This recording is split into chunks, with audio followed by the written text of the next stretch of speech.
Allah Subhanahu wa taala sebut dalam surah Al-Kautsar ayat 2, fasalli li rabbika wanhar, dan tunaikanlah solat semata-mata kerana Allah dan laksanakanlah ibadah korban. Dan dalam sebuah hadis yang diriwayatkan oleh Imam At-Tirmizi dan Al-Hakim, Nabi SAW bersabda yang bermaksud tiadalah ataupun tidaklah melakukan seorang anak Adam sesuatu amalan pada raya korban yang lebih disukai oleh Allah daripada menumpahkan darah, maknanya menyembelih korban.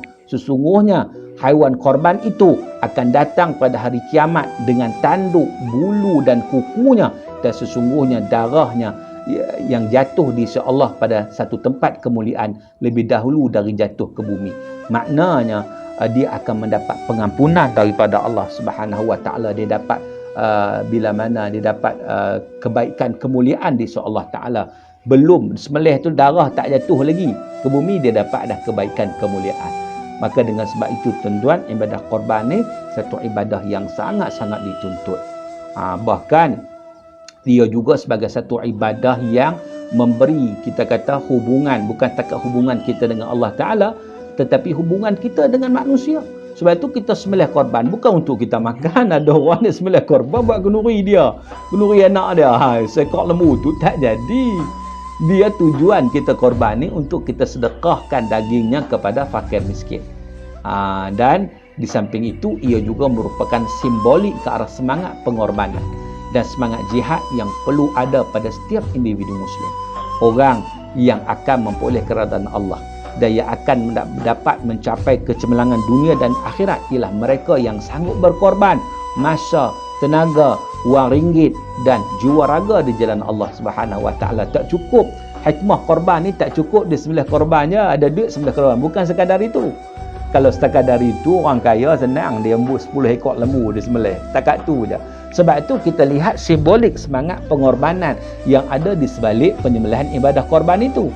Sebab itu kalau kita lihat bagaimana yang jadi satu persoalannya tuan-tuan, ada orang pada hari ini dia sanggup melakukan ibadah korban, sembelih seekor lembu, 2 ekor lembu sebagai tanda taat pada Allah, tapi dalam masa yang sama dia tak sanggup berkorban dalam mentaati perintah Allah dalam perkara yang berkait dengan hukum hakam agama yang lain.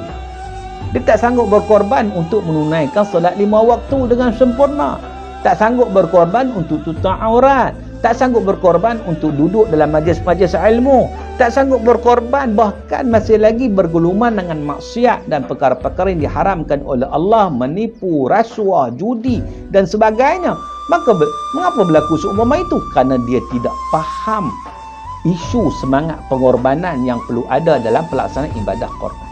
Sebab itu tuan-tuan, dengan semangat pengorbanan yang ada pada musim perayaan Aidil Adha, sama-samalah kita bermuhasabah, sama-samalah kita menilai kembali tindak tanduk dan perbuatan kita seharian agar ia selari dengan kehendak dan ajaran Islam. Kita hendaklah bersedia melakukan pengorbanan semata-mata mencari keridaan Allah Subhanahu wa taala. Korbankanlah waktu yang ada dengan dimanfaatkan untuk mentaati segala perintah Allah. Korbankanlah juga keinginan nafsu syahwat yang mendorong ke arah kejahatan dengan meninggalkan segala larangan Allah Subhanahu wa taala. Dan musuh utama kepada pengorbanan yang hendak dilakukan ialah syaitan dan hawa nafsu. Dan syaitan dan hawa nafsu ni berusaha menipu manusia dengan perasaan sayang yang berlebihan pada wang ringgit. RM700 nak bagi satu bahagian korban, bukan seekor lembu tuan-tuan, satu bahagian baru RM700. Berasa mahal. RM800 rasa mahal. Dia takut rugi. Kan? Dia takut nak buat amalan kebajikan tu dia rasa macam rugi. Inilah tipu daya syaitan, tipu daya nafsu. Kerana apa?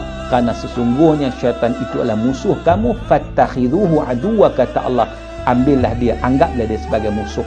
Kerana syaitan itu nak mengajak golongannya supaya menjadi penghuni neraka.